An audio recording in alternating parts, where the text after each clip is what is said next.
en esta palestra donde las voces se alzan y los caminos se bifurcan, donde el cristiano es romanista o testigo, o hay necios e insensatos, locos para contar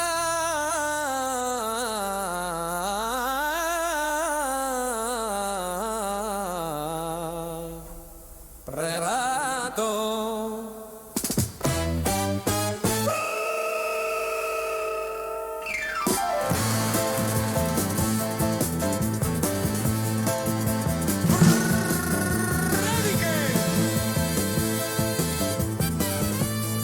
Que sobrevuelan el Imperial y las 11 calvas. Cuervo y campaneros blancos.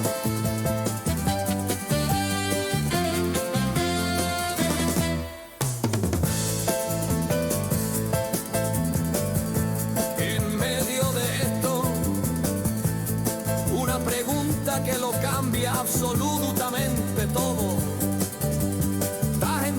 Que Cristo murió y resucitó según la historia. Flavio Josefo, Plinio el Joven, Tácito, C.S. Lewis, Josh McDowell, Lee Strobel. Lee, culturízate, deja un poquito Netflix y lee más tu Biblia. Porque, como dijo Isaías, ay de mí, que soy muerto.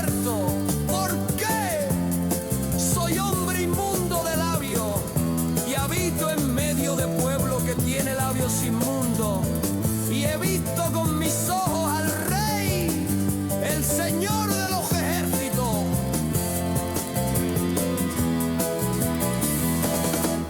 Aún así vive la vida, que vida solo hay una. Sí, vive la vida, pero como que hay un juicio con Dios.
Buenas tardes, Sevilla.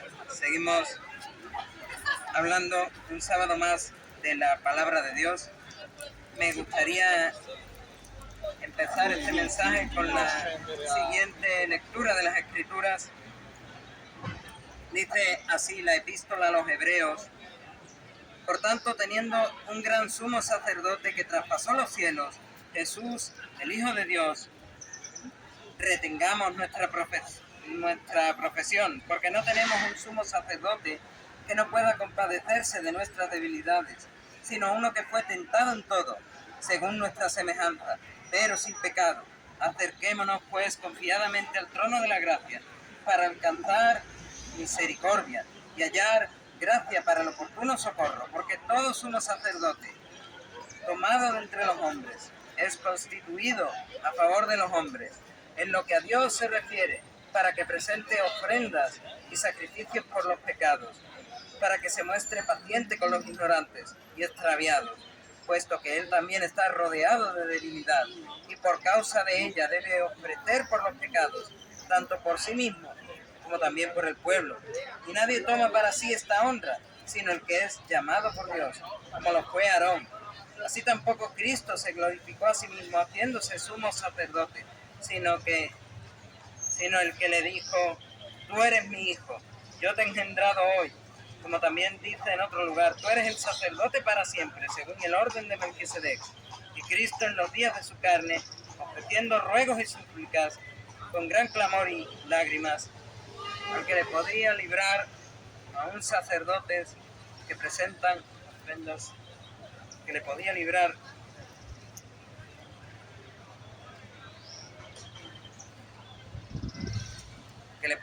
de la muerte, fue oído a causa de su temor reverente, y aunque era hijo, por lo que padeció, aprendió la obediencia, y habiendo sido perfeccionado, vino a ser autor de eterna salvación para todos los que le obedecen, y fue declarado por Dios sumo sacerdote según el orden de Melquisedec. Sumo sacerdote. Este es Jesús, nuestro gran sumo sacerdote. ¿Y qué fue lo que hizo? Imagina por un momento ese antiguo segundo templo de Jerusalén, o ese tercero que quieren construir ahora. Piedras enormes, oro reluciente, el humo subiendo al cielo, una supuesta presencia de Dios llenando el templo, y en el centro de todo un altar manchado de sangre. Allí todo giraba alrededor de tres cosas: un sacrificio. En el templo todo giraba alrededor de tres cosas: un sacrificio, un sacerdote y un pecador. El hombre traía su culpa, el sacerdote ofrecía un animal y la sangre corría. Porque el mensaje era claro: sin derramamiento de sangre no hay remisión de pecados. Una y otra vez, día tras día, año tras año. Pero hay algo inquietante en todo esto. Si es que esos sacrificios quitaban el pecado, ¿por qué había que repetirlos constantemente? La respuesta era contundente. Eran una sombra de lo que había de venir, un recordatorio y una señal de lo que había de venir. Pero no eran soluciones. Los sacerdotes en el templo de Jerusalén, en el primero, en el segundo, en el tabernáculo, y los que habrá si es que llegan a construir ese tercer templo, seguían sacrificando y sacrificando y sacrificando y no conseguían nada. No servía para nada. Su sacrificio era en vano. No quitaba de golpe y porrazo el pecado. Si acaso, en el mismo momento en el que el animal moría y era sacrificado a Dios y era derramada la sangre, en el mejor de los casos, borrón y cuenta nueva. No un borrón y cuenta nueva para siempre, sino en ese momento específico. Si volvías a pecar, volvías a estar manchado de pecado, porque tenían ese problema, que no es un problema de ritual, sino de culpa. Has quebrantado la ley de Dios. Yo he quebrantado la ley de Dios. No hay justo ni aun uno, dice David en los Salmos. Robo, mentira, desobediencia a los padres, todo eso te hace culpable. Y muchas más cosas. He aquí una pequeña lista de la ley de Dios. Y una pequeña lista de pecados que uno puede cometer. Todo lo que hay aquí te hace culpable ante la ley de Dios. Te hace absolutamente culpable. Mas cuando tú quieres cumplir la ley y así hacerte justo y digno delante de Dios, yo sé que tú quieres, y yo sé que yo quería, y yo sé que hay muchas personas que quieren cumplir la ley y que quieren hacerse justos y dignos delante de Dios. Todos reciben la misma palabra. Y da igual que sea ahora, dentro de unos días, andar descalzo por ese puente, cargando una cruz de madera ultra pesada y sintiendo el asfalto caliente en sus pies, por querer agradar a Dios, ya sea pasarse 30 o 50 horas preparando este tiempo de la conmemoración de la muerte del Señor Jesús, ya sea ofreciendo bocadillos a los pobres en el centro, o ya sea la obra que elijas. Todos reciben las mismas palabras del apóstol, todos reciben las mismas palabras de Santiago, medio hermano de Jesús. Porque cualquiera que guardare toda la ley de Dios, toda la ley de Dios, pero ofendiere en un punto, por ejemplo, la mentira, ofendiere en un punto la ley, se hace culpable de todo. El que miente, culpable de idolatría. El que miente, culpable de homicidio, de blasfemia, culpable de adulterio, culpable de todo eso. Y mentiste una sola vez. Es que una sola vez es suficiente para fallar a Dios. Una sola vez. Moisés no tuvo que fallar 15 veces para quedar muerto en ese monte y no llegar a ver la tierra prometida. Solo tuvo que fallar una vez. Enfadarse y pegarle un bastonazo a la peña de Oreb y sacar de ahí agua. Los hijos de Aarón, el sacerdote, no tuvieron que fallarle muchas veces a Dios para ser fulminados. Presento un fuego extraño en el tabernáculo, soy fulminado. Porque cualquiera que guardare toda la ley, pero ofendiera en un punto la ley, se hace culpable de todos. Pero la muerte no es el final. Que tu cuerpo vaya a una tumba o a una urna hecho polvitos, no es el final. Nunca lo fue y nunca lo será. Después de la muerte viene el juicio de Dios. Porque Dios, dice Salomón en el Eclesiastés, Dios traerá toda obra a juicio, juntamente con toda cosa encubierta, sea buena o sea mala. Dios juzgará todo lo que has hecho. Y como últimamente digo, aquí no hay balanzas. No hay un hice más cosas buenas o hice más cosas malas. El pensar en balanzas es pensar en paganismo egipcio, es pensar en el libro de la muerte, donde se pesaba una pluma y el corazón de las personas, y lo que más pesase hacía al muerto ir a la otra vida o ser comido por un cocodrilo. No hay balanzas. Y definitivamente Dios tiene que encontrar, después de ese juicio, culpables a los que condenar, eternamente y para siempre. A mí Dios, por ejemplo, me encontraba culpable de mentira, me encontraba culpable de robo de propiedad intelectual, me encontraba culpable de desobediencia a los padres, de idolatría, de blasfemia y de un montón de cosas más. Si yo no hubiese conocido personalmente a Dios el mismo día que yo muero, el mismo día que yo entro a ese juicio con Dios, soy condenado por la eternidad. Porque como pasa en esta tierra, tú vas a un juicio, y a un juicio sentenciado, falta la ley, sentenciada con cárcel. Tú vas a un juicio sentenciado con cárcel, e igual pasa con Dios. Tú vas a un juicio y vas sentenciado a una cárcel real.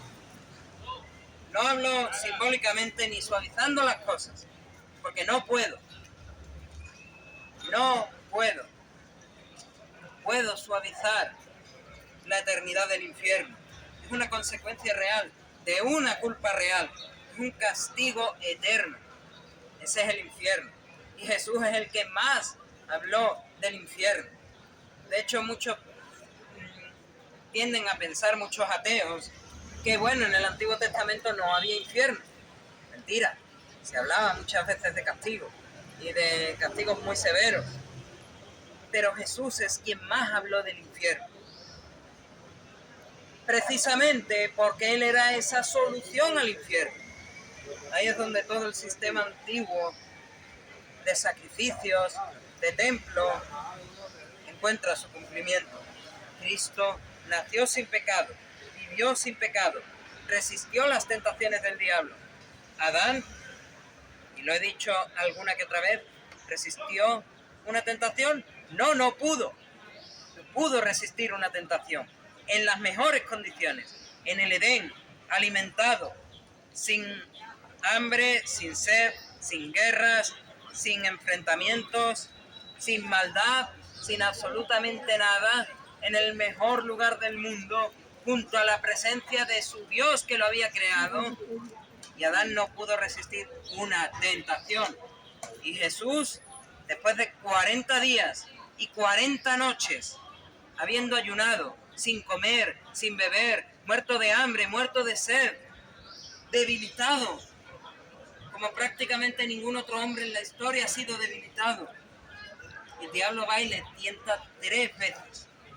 Y las 3 veces las resistió la tentación del diablo.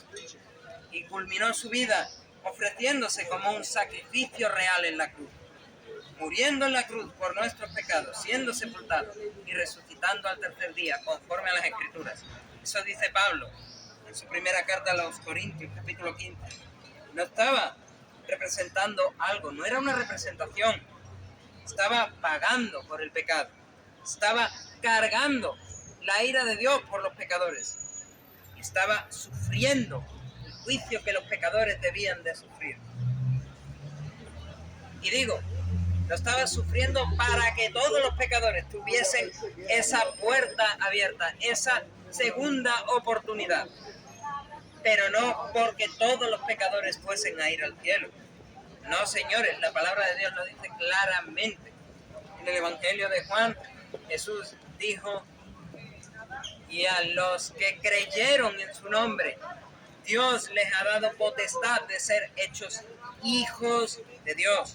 Mientras tú no creas en Jesús, tú eres una criatura de Dios. Y una criatura, déjame decirte, condenada eternamente al infierno a causa de tus pecados. Pero por cuanto crees, eres hecho hijo de Dios.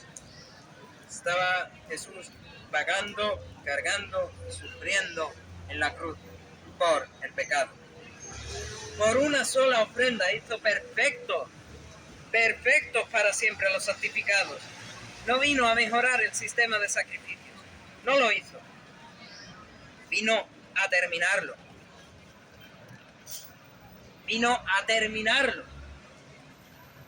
Católico creyente en este Concilio Vaticano II, que crees que la misa es un sacrificio incruento, una reactualización del sacrificio de Cristo. Cristo lo ha terminado todo. Él terminó diciendo en la cruz: tetelestai, consumado es, todo está terminado.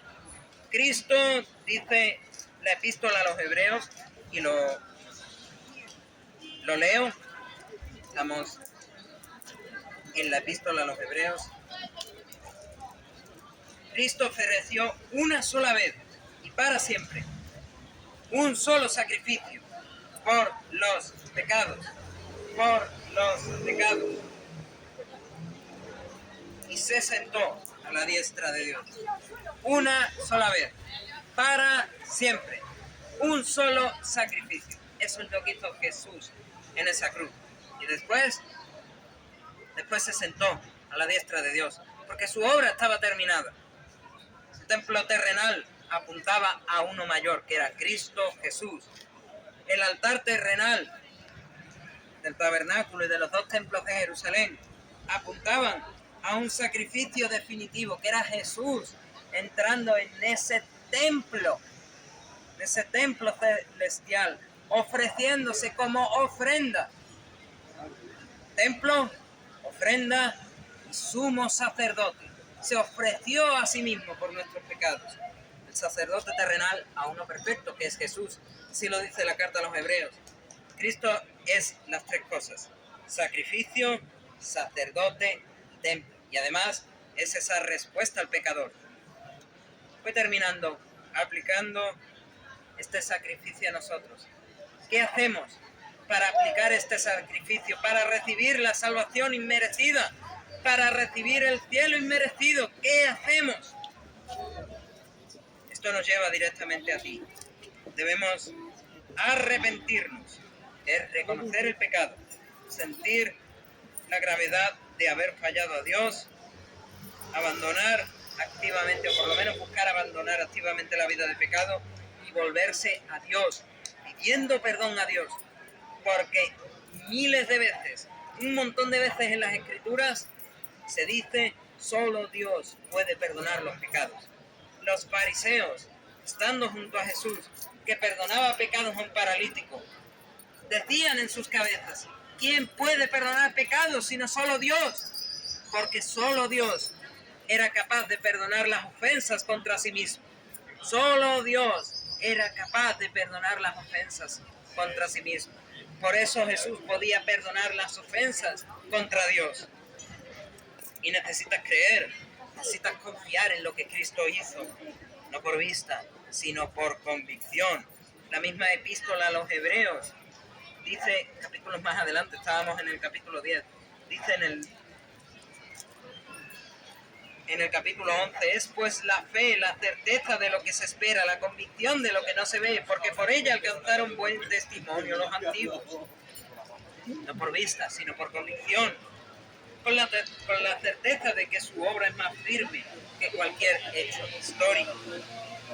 Una sola llave, bueno, usar esta analogía, una sola llave para abrir el cielo, para abrir esas puertas al cielo, con una cabeza visible, lugar por donde sostener la llave, e inseparable.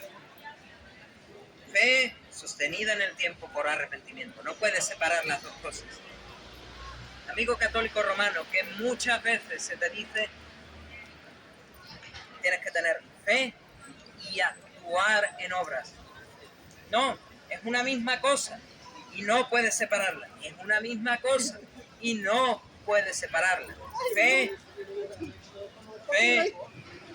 inseparable de obras de arrepentimiento. Por eso Juan el Bautista decía: ¿quién os enseñó, generación de víboras, quién os enseñó a huir de la ira venidera? Haced pues frutos dignos de arrepentimiento.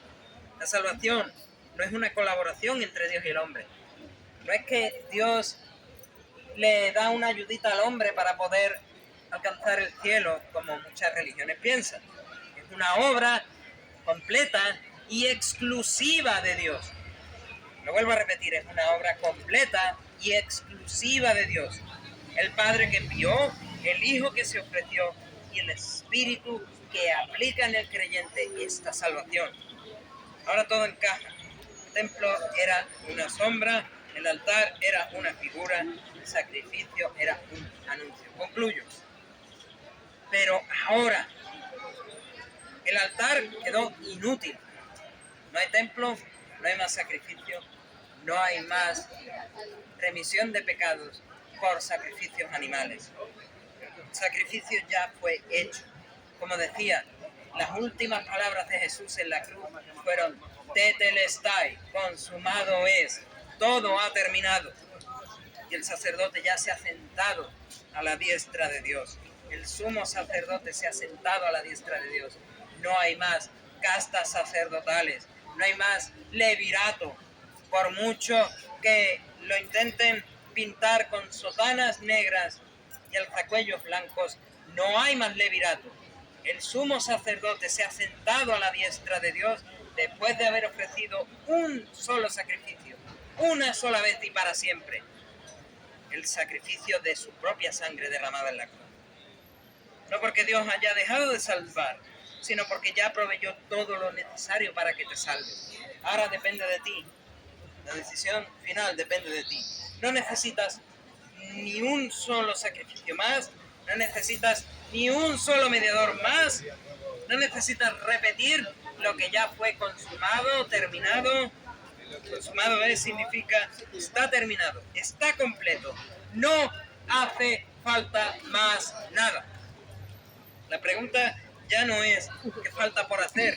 La pregunta es, ¿vas a confiar en una obra terminada o en algo que todavía necesita repetirse? Confía hoy en la obra terminada de Jesús y recibe hoy la salvación inmerecida y el cielo inmerecido, que es un regalo de Dios, para darle a Dios toda la gloria y toda la honra que solo Él merece. A Él sea la gloria.